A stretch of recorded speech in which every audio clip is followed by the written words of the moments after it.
The high temperature in Nashville has been above freezing for 385 consecutive days. The fifth longest streak snapped on Tuesday when the high reached only 17 degrees. And you got the fun kind of cold in Nashville, right? That's where our virtual view technology takes me this morning into downtown Nashville, where we've got snow on the ground. Temperatures right now are near zero in Nashville, Tennessee. And that half foot plus of snow on the ground from Winter Storm Heather, it's not going anywhere today, despite it being much warmer, if you can call it that. Your high temperature will struggle to climb to the freezing mark as the Arctic air continues to settle across the south. Nashville, you saw more than your yearly average snowfall from just one system. Now that really deep freeze is taking over much of the south and the deep south, where we have a hard freeze warning, which you see in that dark purple color. That's where temperatures are going to stay 28 degrees or below for 2+ hours. That's impressive when you bring that kind of cold into the south.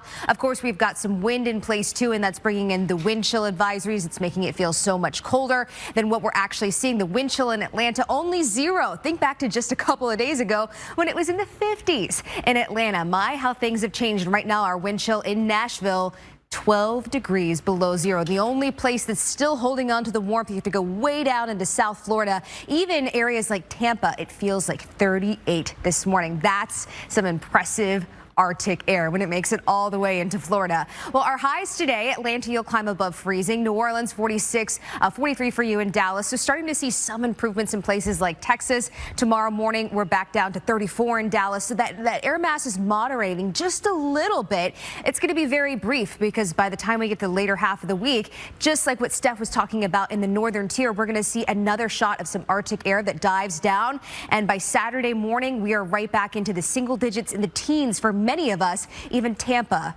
once again, all the way down to 40. So, Lynette, not many people across the lower 48 are escaping this cold. Yeah, nowhere to go. Where it's cold, but not really the fun cold, because we don't have any snow in parts of Georgia, around Atlanta, where temperatures have fallen dramatically. Birmingham, all the way down to Tallahassee, Florida, 27 degrees this morning. But I found the coldest spot in Florida, and there is a spot in Florida that typically does get pretty cold when we get Arctic outbreaks like this.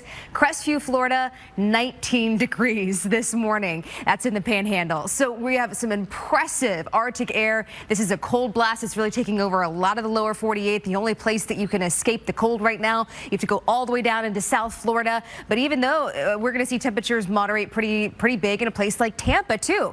So here's our highs today. Many of us making it just barely to that freezing mark. You factor in the wind chills, it's going to feel much colder than that. And our lows, once again, as we go overnight tonight into tomorrow morning, we're back down into the teens. Not as many single digits though, so you can see a slight moderation in that air mass. It's going to be very brief, because by the end of the week, we're going to bring in another shot of some cold air, and with that, we fall right back down into not only below 0 for the northern tier, single digits in the plains, and then all the way down to the teens in the deep south. This is the wind chill. By Saturday morning, the more important number, it only feels like 5 in Atlanta, just according to snowfall. But it wasn't just New York that broke their snowfall, or their snowless streak, I should say. It was also Philly, Baltimore, Washington, D.C., and Baltimore actually got the most snow out of the 4. Here comes our next system. It's Winter Storm Indigo combining with a piece of energy that's dropping out of Canada, and that's going to bring us accumulating snow once again. Chicago, it's not going to be a lot over parts of the Ohio Valley. Jordan was just talking about the lake effect that's going to continue to pile up as we head towards the weekend. And then eventually we'll bring this into the 95 corridor. Still some differences in our models, as you would expect this far out, but good agreement in the 95 corridor as you get more towards the higher elevations and back towards the lake effect areas. That's where we're seeing some bigger disagreements, basically disagreeing about how much snow we're going to see and some of the strength of this low pressure as it moves through.